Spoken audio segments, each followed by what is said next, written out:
Hey guys, Khalid from Cricket Fanatics magazine here, and I'm here with a special guest today, Firdose Moonda from ESPN Cricinfo. On your birthday, so happy birthday. Thank you, Khalid. So, I'm be doing the series with some journalists and some presenters and anybody in the industry where I can try to learn from you guys, and the public can also learn from you and the experiences that you've had. So I want to start off with just how you got into journalism, and especially being a female in this industry. It would be quite tough, and you've made an amazing career out of it. So yeah, just start off with it.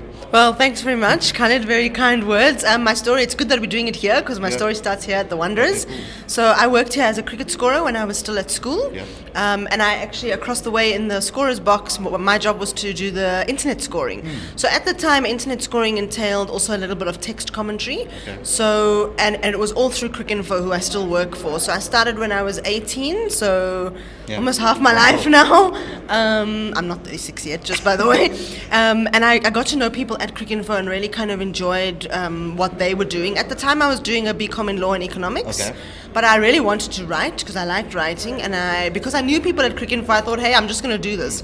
So I did my honors in journalism and then started freelancing, and like Cricinfo at the time was sort of unsure if they wanted to employ someone in South Africa full time. Okay. But then after 3 or 4 years of freelancing for them and various other publications, they decided they wanted to hire someone, and because of that pre-existing relationship, I kind of was there, I was just there. So right place, right time, I guess. That's the first tip I want to give people. Like if you just find yourself in the situation where things are happening, you never know when you're going to get a gap. So a lot of the time it's luck, and just who you know. So with regards to scoring, what is key about getting into this industry and becoming a scorer? That's pretty easy actually, because all the provincial unions run scorers courses, and they're always looking for people. I was just talking to the Gauteng scorers the other day, and they told me with the amount of cricket we've got going on now, it's the women's matches, under 19 matches, 3 formats for everything. They are desperate for scorers. For league, you start in the leagues, in the clubs, and work your way up to a stadium. And the situation with internet scoring has changed a little bit, I believe, but it's a great way to get in. Yeah. Okay, so now I want to go into more of your experiences as a journalist. So you've obviously traveled a lot, seen a lot of things, but I'm talking about now the previous decade. So obviously from 2010 to 2020, what was the moment that stood out to you? Probably the World Cup semi-final in Auckland. I thought that was a definitive moment for South African cricket, in that it felt to me like a lot fell apart that day. The players lost trust in the administrators because of selection interference. At the same time, they came so very, very close to getting into the World Cup final for the first time. There was emotion, there was drama, there was the end of an era, because we all kind of wondered how much longer A.B. de Villiers would captain for. And of course, he did carry on. But I think a lot changed that day. And also, it was a really, really good game. The crowd were involved, they were in it. So yeah, that's one of the moments that really stood out. And just want to go more current. You've seen South Africa through the ages and how they've grown. At the moment we're in the transition phase, we're really struggling, especially in the batting. How does South Africa go forward from here? How do we improve? How do we become that colossal team that we used to be? Sure, it's a tough question, isn't it? I think this is probably the weakest that I've seen them look since I've started covering them. Wow.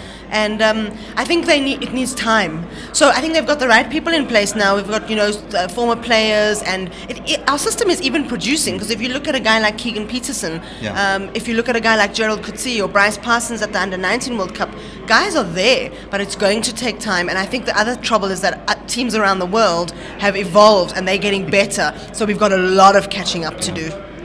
So lastly, being a Cricket Fanatics channel, just words to some of the Cricket Fanatics out there. Well, I'm going to say for the woman, because you asked me about being a woman and I didn't answer that one. I think the future of our sport and the future of pretty much everything in the world is definitely going to be female dominated. And I do think that women and the role they have to play in sport, whether it's playing, whether it's administrating or in the media, is very important. So I want to say to the women fans out there, keep coming to the stadiums, attending the matches, being part of the cricket conversation, because cricket needs you. Well, you can give them a little bit more advice on that and how to come into the industry and actually stake their claim over here in this industry. Yeah, it's obviously quite difficult because the industry is still very male dominated. So, the one thing you have to have is a lot of confidence in yourself and a lot of belief that your knowledge and your perspective is valid. Because I think the thing that we come up against as young journalists, as women journalists, as anybody trying to crack it into the industry is the need for validation and justification. And people always feel I need to have hit a certain level, maybe played the game, maybe written a certain number of pieces. But all opinions out there are valid. And then the other very important piece of advice, I think, is to be strong factually. You really need to know your stuff. And that applies whether you're a man or a woman. As a woman, I think you need to know your stuff a little bit more, because if you make a mistake, it'll be called up and highlighted much more than if a male journalist makes a mistake. I found that throughout my career, and it still happens to me a lot. So I'll often get told things like, go back to the kitchen and that sort of thing. I don't even cook. I don't even know how to cook. But, those are the kind of comments so you have to be thick-skinned as well. You have to anticipate what's coming and then just be prepared. Know your facts, know what value you add, because everybody does add value, and then go out there and do it and work super, super hard. It takes time, just like the Proteas. So lastly, this punch your social media. It's your platform where they can find you. So I'm on Twitter at Firdose M, and I'm on Instagram at Photos by Firdose, but my Instagram feed is mostly yoga pictures because I'm also a yoga teacher. So if you feel like looking at some yoga pictures, you can check it out there.